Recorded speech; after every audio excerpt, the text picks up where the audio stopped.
Hello කොහමද ඉතෝතිනේ නැට්ට ටිකක් වනන්නකෝ කොහමද හැලෝ කියපු ගමන් කොකෝ දන්නව වීඩියෝ එකක් කරන්න කියලා. ඔන්න කොකෝ ඇස්සට තෙමිලා ඇවිල්ලා. එයා තෙමිලා ඇවිල්ලා මගේ හැඳත් මේ තෙමලා තියෙනවා. ඔන්න. මෙන්න ඉන්නවා මගේ චාචු. එයත් නානවා. චාචුත් නානවා. ඉතින් ඔන්න හොම කට්ටිය නාන්න. මෙයා ඉන්නේ ෆයින් වෙලා. පාටේෂ් ඉන්නවා. ලියෝ ලයි ඉන්නවා. ජුඟු ලයි ඉන්නවා. කිට් ඉන්නවා. අන්න එයා ගමන බීමට ගියා. අයියෝ ඉතින් එයාත් එමිලා ඇවිල්ලා මගේ ඇඳත් එමලා දැන් එයා බීමට ගියා. මේ වගේ අලුත් තේරු වැඩ කරන පූසෝ ඔයාලටත් ඉන්නවද? ඉස්කයිහෝ හදන නානවා. නාන නිදි. මොන දේ මොන වුණත් කමන්නේ අපි නිදි. ඔන්නෝම තමයි නූනු නාන නිදි. දැක්කද බඩදරු අම්මා කෙනෙක් නෙමෙයි යන්නේ මේ නූනු නානගේ බඩේ ඇටි කාලා බීලා ළමයා නිදි. නැත් 1 2 තීනි තමයි නැත්තේ. තීනිගේ තන පාළුයි. එතන තමයි තීනියා ඉන්නේ.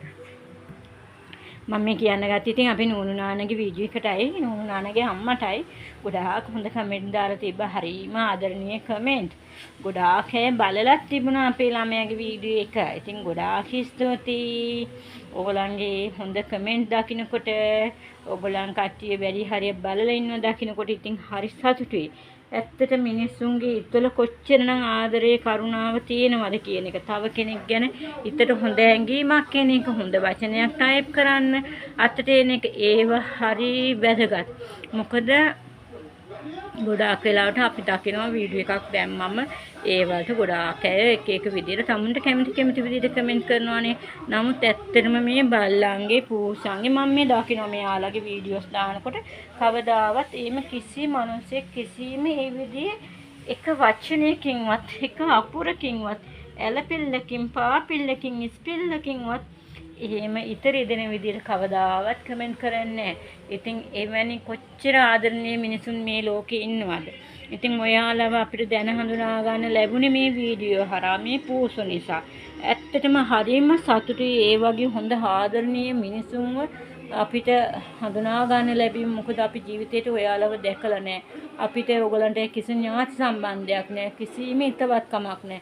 නමුත් ඕගලන්ගේ කාලය අපි වෙනුවෙන් යොමු කරලා, ඕගලන්ගේ දේට එක අපි වෙනුවෙන් යොමු කරලා, ඕගලන්ගේ ආදරණීය කමෙන්ට් එකක් දීලා, ලයික් එකක් දීලා ඕගොල්ලෝ දක්වන ආදරය මේ පූසු දරුවෝ වෙනුවෙන් ඒක හරිය වටිනවා කියලා නිම කරන්න බැරි සන්තෝෂයක් විතර දකිනවා මේ අක්කයි නංගි රණ්ඩු.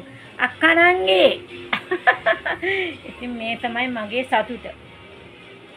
මම හරි හම්බ කරලා ඉතිරි කරපු දෙයක් මට ඇත්තේ නැහැ. හරිද?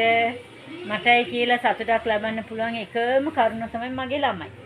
ඒගොල්ලෝ කාලා බීලා හොඳින් සතුටින් ඉන්න එක. ඉතින් ඒ වගේම තමයි ඔයගොල්ලෝ ඒ දානවේ කමෙන්ට්, ඔයගලන්ගේ ආදරේ ඒක ඉතට ලොකු සතුටක්, ලොකු ශක්තියක්. ඉතින් හැමදාම මේම අපේ පූස් පවුලත් එක්ක හොඳින් ඉන්න, ආදරෙන් ඉන්න, අනිත් අයටත් ඒ වගේම ආදරේ කරුණාව පතුරවන්න. මොකද අපි ඔක්කොම දවසක මැරෙන මිනිස්සු. අපි කොයි මොහොතේ කොයි විදිහට මැරෙයිද දන්නේ නැහැ. ඒ නිසා ජීවත් ඉන්නකම් අපි අනේකාට හොඳක් කරමු.